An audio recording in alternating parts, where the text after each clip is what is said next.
Beberapa penelitian lembaga internasional, bahkan pemilik Google atau lain sebagainya melakukan penelitian bahwa ternyata masyarakat Indonesia termasuk yang netizennya paling tidak sopan begitu. Nah ini berarti kan ada kesenjangan.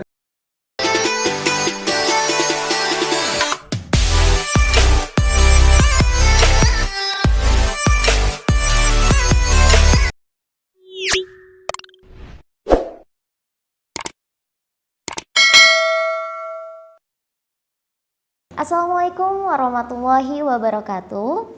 Selamat pagi teman-teman semua. Bertemu dengan saya Kamila Suciciani di podcast Politik Podcast.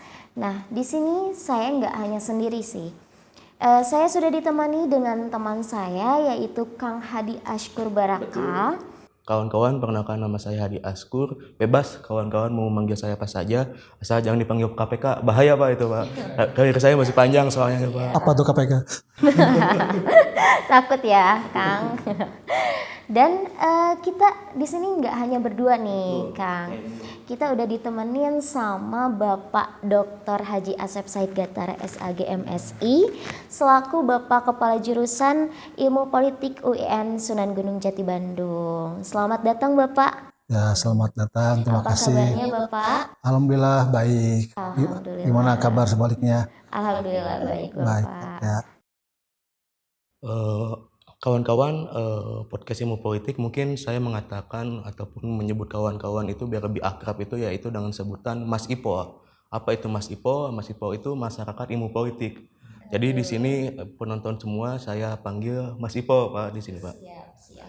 Nah, kawan-kawan semua mungkin narasumber hari ini tidak asing bagi kita yaitu kaprodi kita sendiri yaitu Pak Asep Said, di mana begitu banyak karya ilmiah maupun buku jurnal yang telah beliau rilis, dan melihat dari CV dan maupun pengalaman organisasinya pun sangat luar biasa. Pernah menjadi Presma di UIN Bandung Ya. dan juga dari jenjang pendidikannya S1 kalau tidak salah Bapak di UIN Bandung Politik Islam Ya, siasa betul. dan S2-nya di UI ngambil ilmu politik Betul. dan S3-nya itu di UGM ngambil kajian media dan budaya. Betul. Jadi Mas Ipo, masyarakat ilmu politik, hari ini kita akan membahas yang berkaitan dengan media dan politik. Nah, mungkin Pak Asep Said di sini saya Hadi gitu Pak ya, mencoba bertanya ke Bapak gitu Pak. Ya. Alasan Bapak S3 itu mengambil kajian media politik itu bagaimana Pak di UGM Pak? Ya. Baik, terima kasih ya Hadi dan juga Kamila. Tentu ada beberapa dorongan kenapa saya harus berminat terhadap kajian demokrasi dan media di kajian budaya dan media UGM ya. Ya, pertama saya melihat fenomena tentang semakin pesatnya perkembangan teknologi informasi dan komunikasi, terutama informasi dan komunikasi yang berbasis komputer dan internet. Di saat ini banyak sekali beberapa media yang kemudian itu menjadi serba digital, kemudian serba online, yang semuanya membuat kehidupan menjadi real time. Ada juga yang kemudian kehidupan menjadi serba interaktivitas dan kemudian kehidupan yang konektivitas. Nah itu yang menjadikan salah satu hal yang mendorong saya mengkaji atau berminat untuk melanjutkan pengembangan tentang kajian budaya dan media. Tentu budaya di sini dalam pengertian diantaranya adalah tentang demokrasi ya. Karena demokrasi juga kan produk budaya ya Hadi. Jadi demokrasi yang semakin termediatisasi. Dan ini juga yang kemudian fenomena yang kedua yaitu terkait tentang perkembangan kehidupan politik, terutama kehidupan demokrasi yang semakin termediatisasi juga. Ya, termediatisasi itu ya di dalamnya ada proses standarisasi. Kemudian juga ada yang namanya proses komodifikasi. Standarisasi, komodifikasi itu yang dihasilkan ketika demokrasi semakin termediatisasi. Selain itu juga fenomena kehidupan demokrasi kan dulu lebih banyak di kehidupan offline ya, Hadi. Nah, sekarang sudah mulai banyak bergeser ke kehidupan serba online atau di kehidupan virtual dan digital. Maka demokrasi lebih banyak hidup di ruang-ruang online itu. Maka ini menjadi salah satu fenomena yang menjadikan saya semakin tertarik untuk melihat bagaimana hubungan demokrasi dengan media itu. Tentu dengan harapan bahwa perkembangan fenomena ini tidak menjadi ancaman bagi kehidupan manusia ya, tidak menjadikan manusia mengalami dehumanisasi, tetapi justru bagaimana manusia itu mengalami yang namanya proses memanusiakan manusia begitu melalui fenomena yang dua tadi itu, fenomena perkembangan teknologi informasi dan komunikasi dan juga fenomena pergeseran kehidupan demokrasi dari ruang offline ke ruang online begitu. Gitu, Pak. Luar biasa sekali. Nah, kayaknya seru banget nih Kang berbicara mengenai politik dan media itu sendiri. Nah, menurut Bapak bagaimana sih perkembangan politik dan media itu sendiri dari zaman tradisional ke zaman sekarang gitu, zaman modern? Ya, baik. Jadi media itu kan ada media mainstream ya, atau media tradisional. Belakangan disebut dengan media tradisional. Ada juga media baru begitu. Ya, media tradisional itu lebih berbasis kepada misalnya media massa cetak, kemudian media massa elektronik, baik seperti televisi ataupun radio. Nah, itu yang cara penyampaian informasinya sangat tersekat oleh ruang dan waktu begitu. Nah, ini kan kalau kita misalnya ada berita, ada peristiwa politik, peristiwa ekonomi muncul di hari ini tidak bisa diketahui, dikonsumsi oleh publik hari ini juga, harus nunggu ketika sudah diproses oleh media di kemudian hari, di hari berikutnya, bisa juga bahkan di 2 hari berikutnya begitu. Tetapi dengan perkembangan tadi teknologi informasi komunikasi yang berbasis komputer, berbasis internet, itu menjadikan pemberitaan, penyampaian informasi itu lebih real time. Peristiwa hari ini misalnya kejadian kerusuhan di Mapolda itu bisa langsung dikonsumsi oleh publik gitu, karena emang di situ sifatnya yang konektivitas begitu. Selain itu juga kalau di media tradisional itu kan interaktifnya itu juga sama, sangat terbatasi oleh ruang dan waktu. Ada surat pembaca, nah itu kan di kemudian hari bisa ditulis, kemudian dibaca oleh halayak, oleh publik itu di kemudian hari pula. Kalau saat ini kan tidak. Ketika ada pemberitaan di media online itu bisa langsung kita berinteraksi.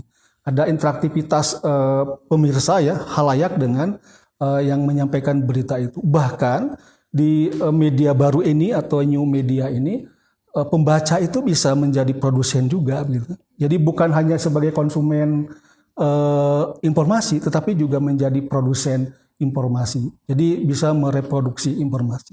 Itu yang kemudian ada pergeseran antara media mainstream yang tradisional, kemudian bergeser ke sekarang menjadi ke media baru atau new media. Ya kemungkinan ke depan media baru ini di dalamnya adalah media sosial ya, medsos, itu juga mungkin ke depan bisa menjadi media mainstream juga begitu. Karena ketika kita lihat saat ini misalnya media baru itu, terutama di medsos, itu belakangan justru menjadi rujukan media mainstream begitu. Apa yang viral gitu, apa yang menjadi trending topik gitu.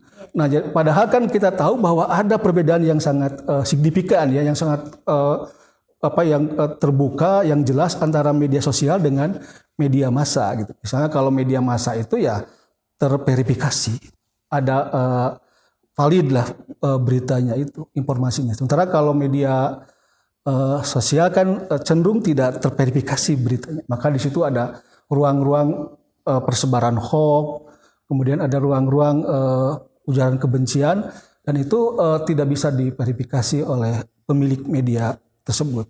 Nah, itu berbeda dengan media massa ya. Nah, tapi sekali lagi ini fenomena di mana ya media massa sekarang lebih banyak juga menampilkan apa yang sedang viral di media sosial atau menjadi trending topik ya. seperti itu ya, sering Kamila ataupun Hadi melihat dan menyaksikan tentang bagaimana media massa kemudian memunculkan pemberitaan yang ada di media sosial. Oke, menarik sekali Teh Emil. Tapi Pak, saya penasaran nih Pak. Apa Hadi? Di Indonesia sendiri kan sebenarnya dari segi pendidikan belum merata. Malah internet yang merata sekarang tuh hampir merata gitu kan. Betul. Yang dimana hoax-hoax tuh banyak bertebaran tuh di internet gitu Pak. Nah pertanyaan saya, apakah Indonesia ini udah siap gitu transisi dari media yang tadi tradisional ke modern gitu? Karena melihat dari banyak orang-orang tuh yang gampang bermain itu sentimen, jadi share, tapi tidak juga melihat substansinya dulu kayak gitu Pak. Baik. Bagaimana menurut Bapak, apakah Indonesia itu udah siap untuk menghadapi media sosial yang modern ini, ataupun misalnya kekurangan kelebihannya bagaimana gitu Pak? Ya. Tentu butuh usaha untuk lebih mengoptimalkan bahwa masyarakat Indonesia lebih siap untuk bermedsos ya, atau menjadi bagian dari media, baik media massa maupun media sosial yang saat ini makin populer ya, media sosial ini agak sedikit menggeser ke media massa. Nah kalau saya tanya ke Hadi ataupun ke Kamila, sudahkah baca koran hari ini? Mungkin jawabannya belum gitu ya. Nah, kalau dulu kan pasti ketika tahun 80-an, 90-an itu pasti sudah baca koran dulu gitu. Ketika mau pergi itu pagi-pagi sambil ngopi itu baca koran, koran nasional maupun koran lokal gitu. Nah, ini yang berbeda dengan saat ini. Jadi ketika saya seringkali juga menugaskan mata kuliah untuk mencoba mengkaji analisis pemberitaan di media cetak, itu agak kesulitan gitu, karena sudah mulai banyak yang tidak menjual itu. Nah ini yang kemudian sekali lagi perlu upaya untuk bagaimana lebih masyarakat Indonesia lebih siap menerima tentang bagaimana media sosial ini atau media baru ini bisa lebih akrab dengan masyarakat, tadi masyarakat politik ya, Maspol ya, atau bisa juga disebut dengan Bropol ya, Brosispol gitu. Jadi tapi oke lah, saya setuju dengan masyarakat politik ya, Maspol apa yang diproduksi oleh Hadi. Jadi Maspol atau juga masyarakat secara umum juga tentu harus disiapkan, terutama melalui yang namanya literasi media ya, atau literasi digital. Itu penting untuk juga menjadi program pemerintah ketika nanti perangkat-perangkat internet semakin merata. Kan sebelumnya kita kenal dengan istilah digital divide ya, adanya kesenjangan digital. Di bagian negara-negara maju sudah mulai merata, di kita masih mengalami kesenjangan secara infrastruktur. Jadi hanya di beberapa desa, hanya di beberapa kelurahan yang bisa terjangkau oleh yang namanya internet begitu. Nah tapi saat ini kan sudah mulai ada upaya pemerataan, ada desa cerdas ya, desa smart atau desa internet, desa digital, itu sudah bagian dari usaha pemerintah untuk semakin membuat internet menjadi lebih merata. Tetapi persoalan berikutnya bukan hanya di digital divide yang secara fisik ya, secara infrastruktur, tapi juga kesenjangan digital yang kedua saya sebut, yaitu tentang bagaimana kesiapan masyarakat Indonesia ketika sudah internet merata gitu. Misalnya ketika dia tadi sudah menjadi warga internet, apakah mau seperti biasa ketika di dunia offline ataukah mau ada perbaikan sikap? Nah, kita lihat dan kita saksikan beberapa penelitian lembaga internasional, bahkan pemilik Google atau lain sebagainya melakukan penelitian bahwa ternyata masyarakat Indonesia termasuk yang netizennya paling tidak sopan gitu. Jadi berarti kan ada kesenjangan saya sebut kesenjangan kedua gitu. Karena kebiasaan menghujat, kebiasaan mencaci maki, ya bahkan kan dalam penelitian saya dalam disertasi tentang cyberdemokrasi itu, ya itu seperti hutan belantara lah cyberdemokrasi itu, yang di situ belum ada aturan pada waktu itu di tahun 2012 itu. Tapi sekarang mungkin ada peraturan baru yang kemudian bisa lebih memperbaiki kesiapan masyarakat Indonesia ketika sudah meratanya internet ke seluruh masyarakat, ke seluruh daerah, dengan kesiapan nanti ketika sudah menjadi warga internet yang baik begitu. Bukan warga internet yang tidak sopan atau yang tidak baik begitu. Begitu ya. Oke, berarti Mas Ipo, masyarakat Imo Putih, catat ya, Anda yang sampai saat ini masih suka menghujat di internet, tolong perbaiki sikap Anda. Karena itu bukan budaya Indonesia yang dimana terkenal dengan ramah, sopan santun gitu. Benar sekali Kang Hadi. Nah, dari tadi membicarakan media tradisional ya serta modern. Nah, kemarin-kemarin Pak, yang kita ketahui bersama sedang ramai gitu ya, memperbincangkan masalah Mbak Puan Maharani yang memasang baligo-baligo yang digadang-gadang sebagai bentuk Alat kampanye terselubung mungkin Pak untuk 2024 nanti. 2024 nanti.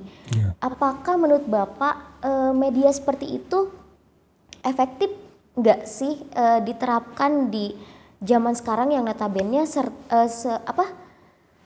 Sudah ada pergeseran mau ke modern gitu. lebih modern gitu. Dan juga pemilih sekarang kan 2024 nanti kebanyakannya usia milenial Pak. Nah, betul sekali. Ya, ini kan kalau dalam teori kampanye politik atau marketing politik kan ada istilah serangan udara dan serangan darat begitu. Jadi semuanya dilengkapi. Ya, Mbak Puan juga kan kita lihat juga punya akun-akun media sosialnya ya di Instagram, kemudian di Facebook dan lain sebagainya begitu. Dan itu tentu menjadi bagian untuk menyasar mayoritas calon pemilih atau warga internet disebut tadi oleh Hadi itu kaum milenial. Tapi kan juga jangan lupakan juga tentang para pemilih yang kaum kolonial begitu. Itu pun masih banyak sekali begitu yang dia juga tidak bisa mengakses internet atau medsos, akhirnya ya itu yang digunakan. Maka ketika menggunakan, memanfaatkan media seperti baliho dan lain sebagainya, itu juga bagian dari upaya bagaimana semakin memperkenalkan diri begitu. Ya, tetapi ya tentu itu menjadi kurang mendidik karena itu tidak ada upaya untuk dialog gitu kan. Jadi mau bagaimana yang menyaksikan, yang menikmati baliho itu tidak bisa berbicara gitu.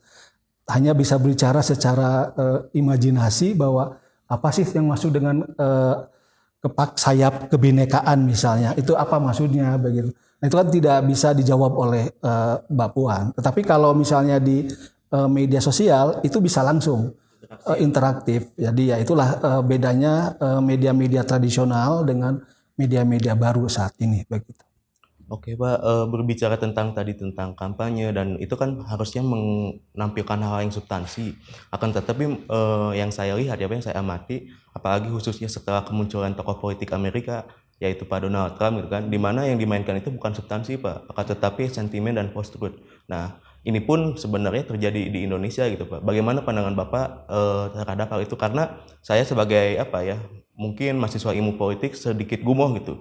Kenapa yang diperdebatkan itu bukan gagasan ataupun substansi, akan tetapi sentimen gitu, yang dimana ya salah benar itu nomor 2, yang penting yakin dulu ataupun misalnya yang penting viral dulu. Itu bagaimana Pak pandangan Bapak? Ya, ini kan melihat fenomena masyarakatnya ya, masyarakat sedang apa yang trennya gitu. Apakah masyarakat yang melankolis misalnya, ataukah masyarakat yang rasional gitu. Ya tentu kalau masyarakatnya yang hasil kajiannya misalnya melankolis, yang sering kali menggunakan perasaan, beralih-alih pilihan, nah itu yang kemudian menggunakan cara-cara yang di dalamnya ada sentimen begitu.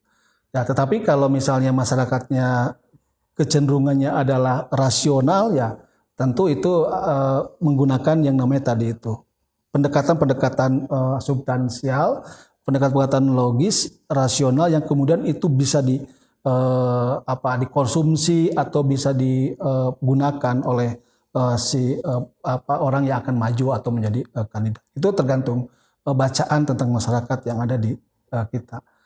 Ya, tentu sekali lagi masyarakat yang ada di kita itu yang dibutuhkan sebenarnya kan pendidikan politik. Pendidikan politik itu jadi masyarakat yang harus terdewasakan secara politik, termasuk juga terberdayakan secara politik pula begitu. Itu yang seharusnya yang dilakukan oleh siapapun yang kemudian berminat untuk terjun di dunia politik melalui yang namanya proses marketing politik ataupun melalui yang namanya kampanye politik. Oke Pak, tadi bicara tentang media dan politik dan kampanye, kita pun jangan lupa untuk mengkampanyekan air UIN Sunan Gunung Jati. Kita harus bangga dengan produk koka UIN Sunan Gunung Jati. Mungkin bisa kita minum terlebih Oh dahulu, Pak, siap Hadi. biar diskusi kita lebih ngalir lagi, Pak. Air berkah ya. Ayo Iya, berkah, Pak. insya Allah. Bismillahirrahmanirrahim. Oh ya, untuk kawan-kawan Mas Ipo semua, sebelumnya kami semua di sini sudah menggunakan protokol kesehatan yang sudah benar-benar dilakukan gitu ya, udah menjaga prokes. Jadi izin kami semua di sini tidak memakai masker. Oke, baik Kang Hadi. Kita lanjut ya Bapak. Nah, Kamila.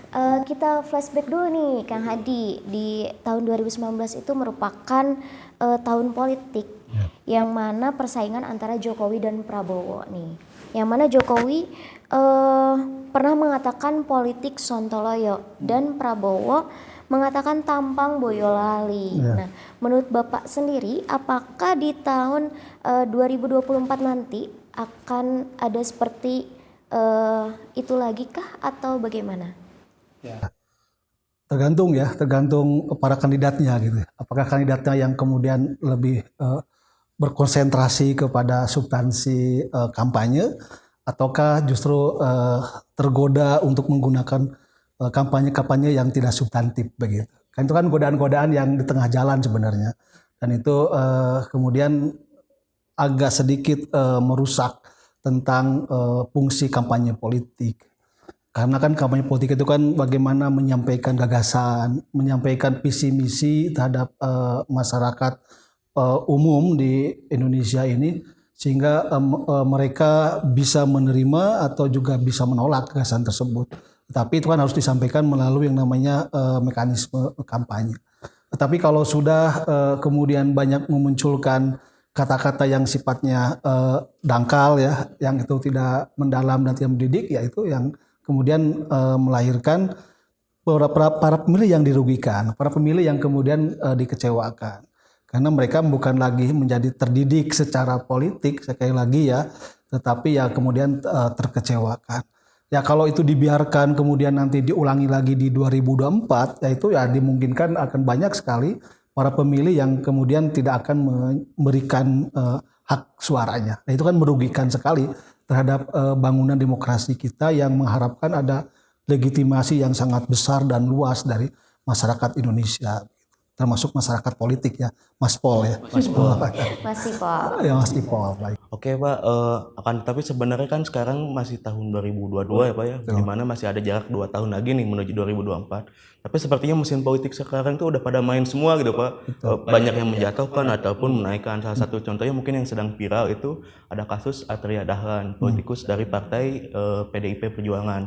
PDIP Perjuangan lagi kan, PDIP maksudnya, yang dimana kan beliau menginginkan kata-kata kontroversial gitu, ganti ke Jati karena dia menggunakan bahasa Sunda saat rapat.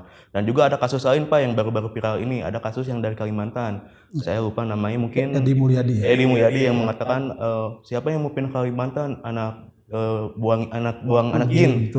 Nah itu kan sebenarnya kalau saya berpikir nakal mungkin ya kawan-kawan semua gitu kan, PDIP tersandung kasus Atria Dahlan.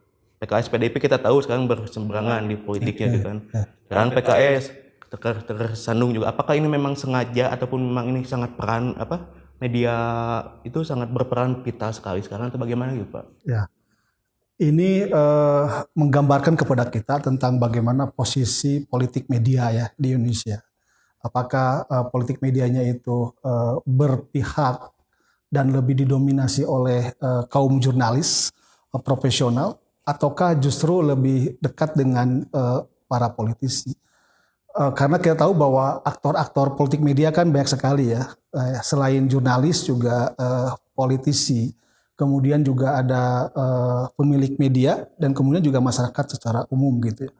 Dan kita bisa menyaksikan kira-kira dalam kasus ini, dari 2 kasusnya Dahlan dan kemudian Edi Mulyadi ini, mana yang paling dominan? Apakah jurnalis ataukah politisi? Nah, kita bisa lihat di situ, dan tentu bagi kita misalnya harus menyampaikan kepada masyarakat ya harus lebih cerdas dalam mengkonsumsi informasi yang diproduksi oleh media massa, demikian juga di media sosial. Kalau misalnya lebih dominan tentang bagaimana eh, mengangkat tentang partai politik yang dipojokkan atau dimarginalisasi, ya itu berarti lebih cenderung banyak terkait dengan kepentingan politisi. Tetapi kalau fokus pemberitaan informasi berhubungan tentang penegakan hukum misalnya, tentang etika komunikasi publik misalnya, tentang etika politik media misalnya, yang salah harus di proses hukum dan kemudian yang tidak salah harus dibebaskan dari proses hukum. Ketika itu yang lebih dominan dalam pemberitaan dan dalam wacana ya, nah itu tentu akan menunjukkan bahwa emang aktor jurnalis yang paling dominan. Jadi saat ini mungkin Hadi, Kamila dan juga Mas Ipol itu bisa menyimak kira-kira mana yang paling dominan. Tentu bagi kita ya harus didorong adalah tentang independensi media massa.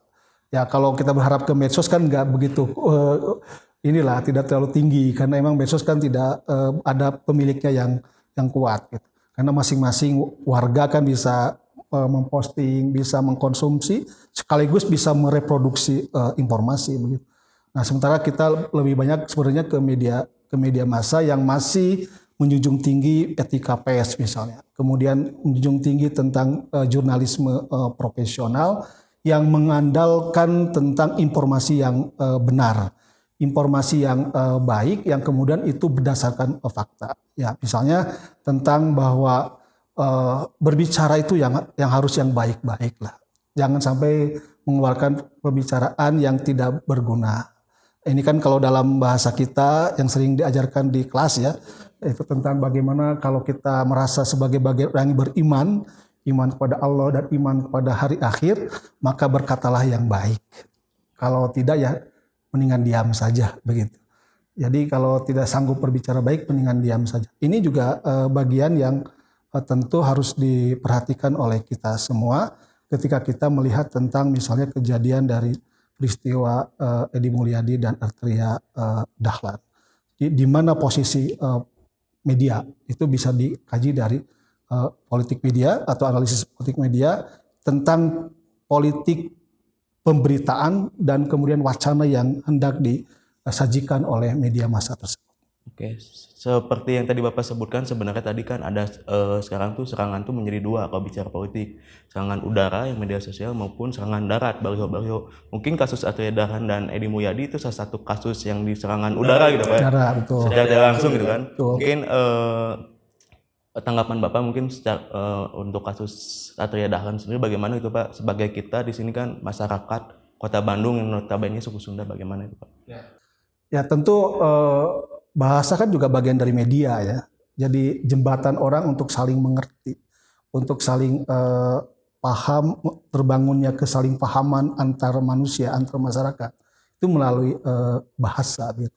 Oleh karena itu wajar kalau bahasa itu sebagai hak konstitusi. Jadi dilindungi oleh konstitusi dan dalam konstitusi kita juga disebutkan bahwa bahasa daerah itu dilindungi, diakui oleh dan dihormati oleh negara. Gitu.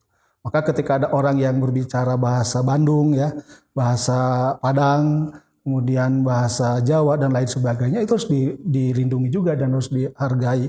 Karena itu bagian dari hak konstitusi. Karena ya kita kan juga negara konstitusional, negara yang menjunjung tinggi yang namanya hukum, bukan kekuasaan. Nah oleh karena itu dengan bahasa yang baik, itu akan menjadikan negara ini menjadi lebih baik. Maka berbahasalah dengan cara yang baik. Tentu tidak hanya buat masyarakat, terutama juga para politisi gitu ya. Politisi itu kan dimensi lain dari manusia yang sesungguhnya seharusnya punya pikiran dan tindakan untuk kepentingan masyarakat secara keseluruhan, bukan untuk kepentingan pribadi atau golongan. Maka kalau itu yang dijadikan pegangan tentang orientasi politisi itu adalah sisi dimensi lain tentang berpikir, bertindak untuk hanya kemasyarakatan secara keseluruhan, tentu tidak akan ada bahasa-bahasa yang bisa menyinggung orang lain begitu. Itu kira-kira. Oke, baik. Nah, Kang Hadi nih, melihat kasus Bapak Arteria Dahlan yang mana berpengaruh juga terhadap citranya sebagai politikus ya Pak. Nah, Betul. menurut Bapak bagaimana sih cara seorang politikus untuk menumbuhkan kembali rasa percaya dari masyarakat gitu Pak? Ya, ya satu harus kembali menyadari ada kesadaran bahwa politikus itu ya bukan tentang kekuasaan, tetapi juga tentang kemanusiaan. Kemanusiaan yang kemudian mendorong nilai-nilai tentang bagaimana hidup beragam dalam bingkai kebaikan bersama. Gitu. Nah, kalau itu yang jadi orientasi yang dimiliki oleh para manusia yang mengaku politisi, tentu tidak akan lagi ada kejadian seperti kesalahan berbicara. Atau emang itu sudah menjadi salah satu laku lampah yang dipakai selama ini yang kemudian itu bisa menyinggung orang lain. Maka dimulai dari itu tentu ada yang namanya upaya perbaikan diri tentang bagaimana kita paham siapapun manusia itu harus menjaga lisannya kan begitu. Ya dalam ajaran di kelas juga disampaikan ya tentang salamatul insan bihifdil lisan begitu. Jadi keselamatan politisi itu, keselamatan manusia itu tergantung pada kemampuannya dalam menjaga lisannya. Jadi kalau ingin selamat, kemudian menyelamatkan orang lain, jagalah lisannya begitu. Kalau ingin damai, sekaligus mendamaikan orang lain, jagalah lisannya gitu.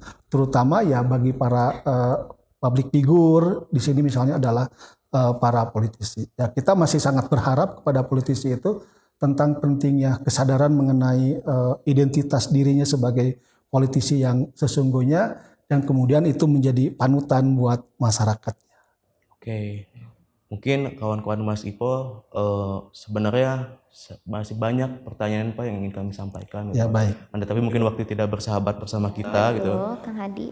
Mungkin ada satu pertanyaan terakhir nih Pak. Pertanyaan last question nih Pak. Mantap itu. Di sini kan banyak ya Mas Ipo ataupun kita semua di sini yang suka dengan politik. Ya. Tapi bingung memilih referensi kabar politiknya itu dari mana. Kan kalau misalnya media cetak ada Media Tempo, ada Pikiran Rakyat dan lain-lain. Nah, bagaimana kiat-kiat ataupun petunjuk dari Pak Asep ini untuk memilih rujukan untuk kabar politik itu lihatnya dari mana gitu Pak? Ya tentu kita melihat bahwa media massa itu atau media secara umum kan juga masih bagian dari pilar demokrasi. Betul, Pak. Jadi kita melihat kepada sejumlah media massa yang kemudian di dalamnya ada mekanisme demokrasi dalam pemberitaan.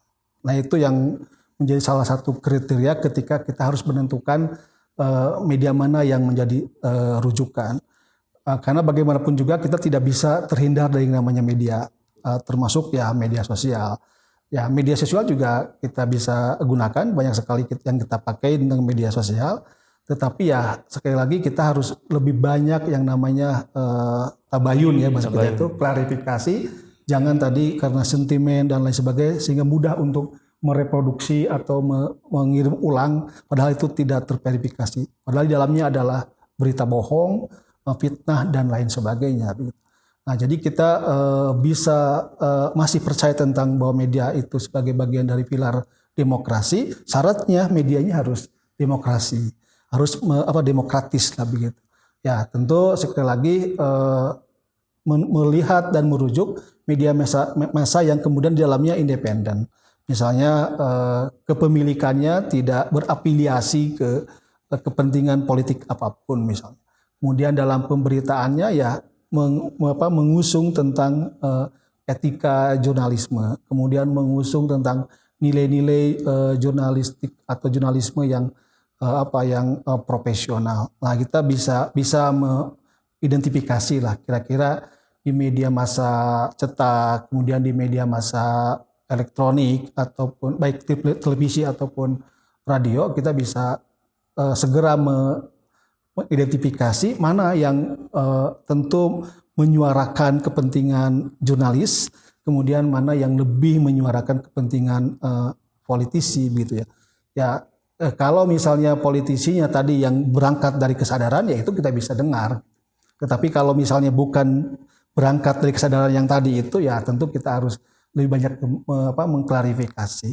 Jadi di sini tinggal melihat saja kira-kira mana yang lebih kritis, misalnya media massanya, kemudian banyak menampilkan pemberitaan-pemberitaan yang bisa betul-betul memberikan informasi yang menyehatkan atau kemudian mendewasakan kita dalam berinformasi dan juga bisa mencerdaskan. Itu bisa kita identifikasi ya. Tadi disebut misalnya oleh Hadi, itu salah satu bagian saja yang bisa kita identifikasi bahwa masih ada media massa yang independen misalnya.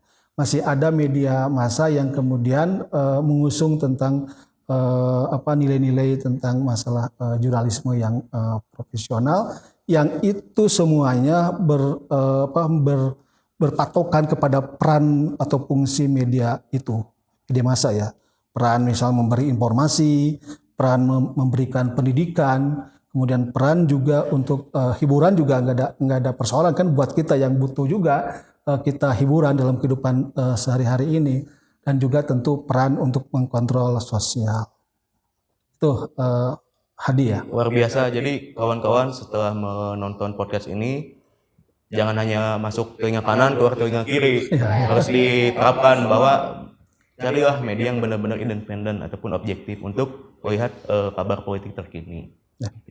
Alhamdulillah Hadi, Betul. karena waktu sudah menunjukkan ya Waktu zuhur. Iya, untuk kita menyudahi pertemuan kali ini bersama Bapak Asep selaku Bapak Ketua Jurusan Ilmu Politik ya. Terima kasih Bapak atas kehadirannya, atas meluangkan waktunya dan juga tenaganya. Serta pandangan dan berbagi ilmunya tentunya untuk kita semua. Insya Allah sangat bermanfaat bagi kita semua. Amin ya rabbal alamin. Sami-sami ya. Oke, baik Mas Iqbal ya, masyarakat Iqbal.